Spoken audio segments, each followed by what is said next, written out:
sconfitta meritata e allarmante, perché si va oltre, purtroppo si va oltre quella che può essere un'analisi tattica, l'analisi dei giocatori singoli, eccetera, eccetera, perché Conte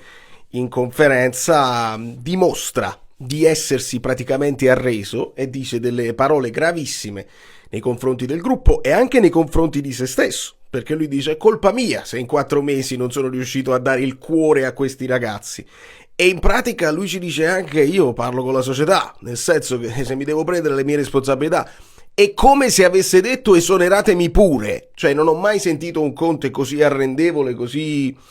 rassegnato. Quindi è una cosa estremamente grave, cioè, se guardi la classifica, stiamo a 2 punti, così. Purtroppo il sostrato e l'andazzo ci fa pensare che dobbiamo pensare seriamente al futuro.